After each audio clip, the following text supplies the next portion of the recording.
लवणाचल दान विधि तथा गुड़ पर्वत की महिमा के प्रसंग में सुलभा का आख्यान। भगवान श्री कृष्ण कहते हैं, राजन, अब मैं श्रेष्ठ लवणाचल के दान की विधि बता रहा हूँ, जिससे मनुष्य शिवलोक को प्राप्त करता है। 16 द्रोण नमक से लवणाचल बनाना चाहिए, क्योंकि यही उत्तम है। उसके आधे 8 द्रोण से मध्यम और 4 द्रोण से बना हुआ लवणाचल अधम माना गया है। निर्धन मनुष्य को अपनी शक्ति के अनुसार आधा या 1 द्रोण का बनवाना चाहिए। इसके अतिरिक्त पर्वत परिमाण के चौथाई द्रोण से पृथक पृथक 4 विषकंभ सहायक पर्वतों का निर्माण कराना चाहिए। ब्रह्मा आदि देवताओं के पूजन का विधान सदा पूर्ववत होना चाहिए। उसी प्रकार सभी स्वर्णमय वृक्ष एवं लोकपालों के भी स्थापन का विधान है।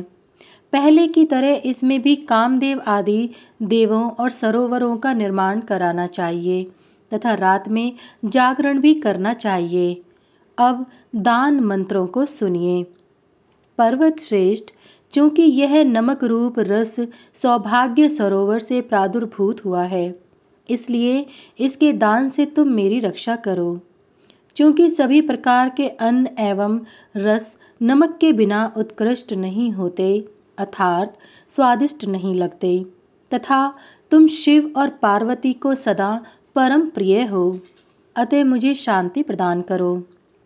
चूंकि तुम भगवान विष्णु के शरीर से उत्पन्न हुए हो और आरोग्य की वृद्धि करने वाले हो, इसलिए तुम पर्वत रूप से मेरा संसार सागर से उद्धार करो।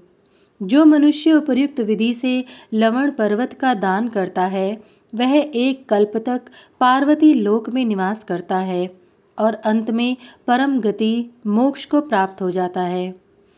भगवान श्री कृष्ण पुनः बोले, महाराज, अब मैं उत्तम गुड़ पर्वत के दान की विधि बतला रहा हूँ, जिससे धनी मनुष्य देव पूजित हो स्वर्ग लोक को प्राप्त कर लेता है।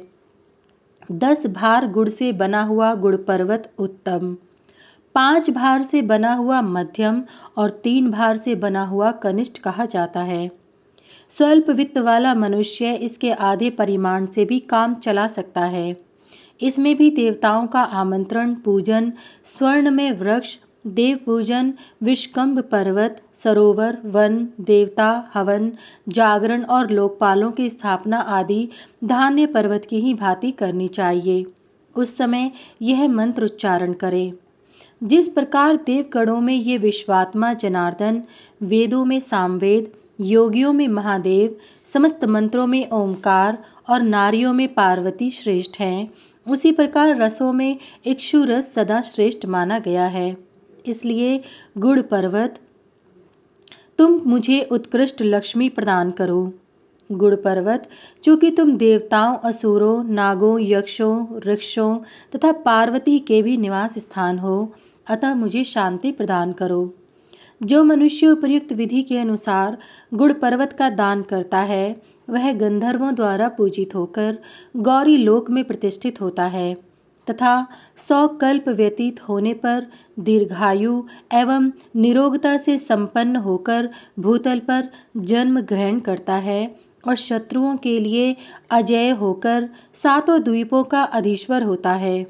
राजन, इस गुड़ पर्वत दान की महिमा में एक आख्यान है, उसे आप सुने। सुलभा नाम की एक महाभाग्यशालिनी व्रतपरायणा रानी थी। वह राजा मरुत की प्यारी पत्नी थी और रूप यौवन से संपन्न थी। राजा मरुत के 700 रानियां थीं। ये सभी रानियां सुलभा की आज्ञा में रहती थीं और राजा मरुत भी सुलभा के परामर्श को मानते थे। रानी भी राजा से अत्यंत स्नेह करती थी। एक बार की बात है कि दुर्वासा मुनि राजा के यहाँ आए। राजा मरुत ने अर्घ पाग आदि से मुनि का सत्कार किया।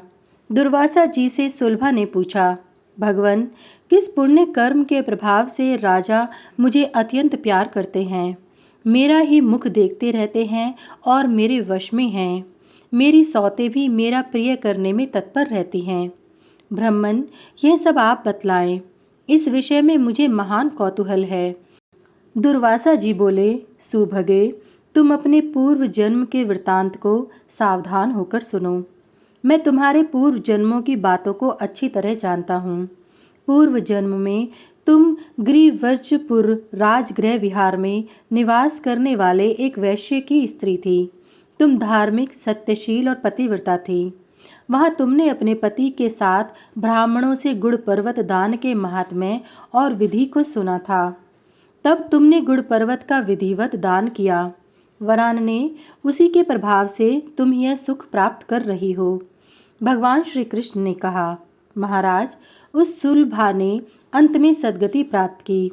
इस गुड़ पर्वत का दान स्त्रियों के लिए विशेष रूप से बताया गया है।